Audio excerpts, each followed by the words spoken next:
बड़ा हुआ तो क्या हुआ जैसे पेड़ खजूर, पंछी को छाया नहीं फल लागत अति दूर। मेरे प्यारे दोस्तों, मैं हूँ doctor Hema Pandey, motivation speaker और आप सबकी दोस्त। किसी भी चीज़ की सफलता के लिए घमंड करना या अपनी जड़ जमीन को छोड़ देना, यही हमारी सबसे बड़ी गलती होती है। अगर हम जमीन से जुड़े रहें तो कोई वजह नहीं कि हम सफलताएं अर्जित ना कर सकें। जो सफलता अर्जित की है उसमें स्थायित्व ना ला सके। पैसा कमाना बड़ी बात नहीं है, लेकिन पैसे को कमाते रहना ये बहुत बड़ी बात है। दोस्तों, शुरुआती ज़िंदगी में पैसे आना शुरू हो जाते हैं और हम अपनी ज़मीन छोड़ देते हैं। हम अपने रिश्तों को भूल जाते हैं।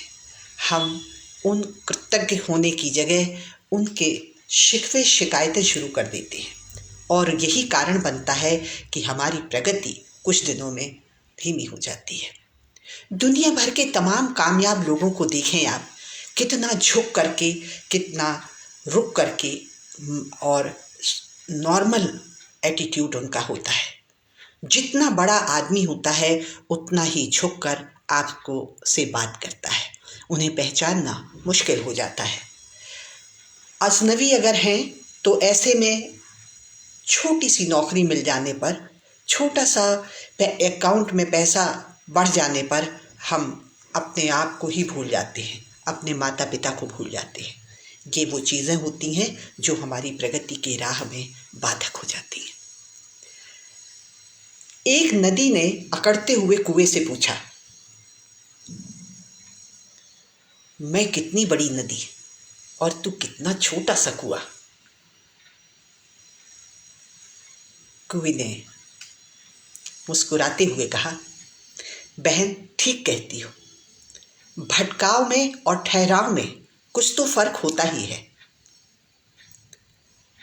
तुम ऊपर से आती हो तो खारी हो जाती हो, मैं नीचे से आता हूँ तो मीठा हो जाता हूँ। तुम प्यासे के पास जाती हो और प्यासा मेरे पास आता है, बस इतना ही फर्क है। दोस्तों, गहरे रहना, खाली रहना, मीठे रहना, भटकाव नहीं, जिंदगी में ठहराव की जरूरत होती है। काम कोई भी हो, कितना भी कमा लो, कोई भी कामयाबी हासिल कर लो, अगर वो मानव कल्याण के लिए नहीं है तो आपका सफल होना बिल्कुल बेकार है। यूं तो न जाने कितने बड़े बड़े क्रिमिनल पैसे कमा रहे हैं, बहुत पैसा है उनके पास, न जाने कितनी संपत्ति है उनके पास, लेकिन गुमनामी के अंधेरे में घूमते हैं और जब परिणाम रहता है आखिरी तो कितना भयावह रहता है। हमारे ग्रंथों में हमारे बुजुर्गों के द्वारा सदियों से बहुत ही शांत, सौम्य, धैर्य और संतुष्टि, ये वो लफ्ज़ होते हैं जो जिंदगी में कामयाबी देते हैं, मन को शांत रखते हैं और संतुष्ट का भाव रहते हुए हम यहाँ से विदा हो जाते हैं। जब भगवान राम और सीता जी का प्रकरण है, जब वो सीता जी को रावण उठा ले गया, ऐसी परिस्थिति में किसी ने आके बताया कि जो दूत आया था उसको पकड़ लिया गया है, अब उसकी पूंछ में मिट्टी का तेल डाल करके आग लगा दी जाएगी। दोस्तों, अगर कभी ऐसा होता है तो क्या लगता है कि कोई बच सकता है? उसी समय सीता माँ ने अग्नि माँ से प्रार्थना की कि वो मेरे बेटे जैसा है, आप ठंडी रहना। और यही वजह थी कि पूरी लंका को जला दिया उन्होंने, लेकिन उनका बाल बाका भी नहीं हुआ। दोस्तों, कृतज्ञ रहना, क्यों किसी के प्रति भी कृतज्ञ रहना बेहद ज़रूरी है। अपने उन माता पिता के लिए, उन लोगों के लिए जिन्होंने आपके लिए खड़े होकर कभी तालियां बजाई हैं, उन लोगों के लिए जिन्होंने आपको इस जगह पहुंचाने में अगर थोड़ा सा भी सहयोग किया है तो उन सभी के प्रति कृतज्ञ रहना ज़रूरी है। जब जब हम अपनी अहम में, जब जब हम अपने गुरूर में कुछ ऐसा कर बैठते हैं जो नहीं करना चाहिए, तो उसका फल मेरे दोस्तों मिलता ही है। कर्म का फल तो भुगतना ही होता है। इसलिए अगर संसार में आप आए हैं और संसार का सुख भोगना चाहते हैं तो कदम दर कदम इस बात का हमेशा ध्यान रखना कि आज सत्ता आपके हाथ में है, अधिकार आपको मिले हुए हैं, कहीं इनका दुरुपयोग ना होने पाए। कल वही माता पिता जो आपके लिए बड़े अजीज थे, आज उनमें लाखों कमियां नजर आने लगती हैं, क्योंकि आपके हाथ में पैसा होता है, आपके हाथ में पावर आ जाता है। वो एक सदी पुरानी है, उनकी बातों में, उनके रख रखाव में, उनकी बचत में, उनकी चीज़ों में वो नहीं बदल पाएंगे, क्योंकि उन्होंने उस गरीबी की इंतहा को देखा है।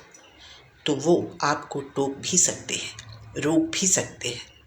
मैं ये नहीं कहती हूँ कि वो हमेशा सही होते हैं, लेकिन आपको इस बात का ध्यान रखना है कि उनकी अंतरात्मा में कष्ट ना होने पाए।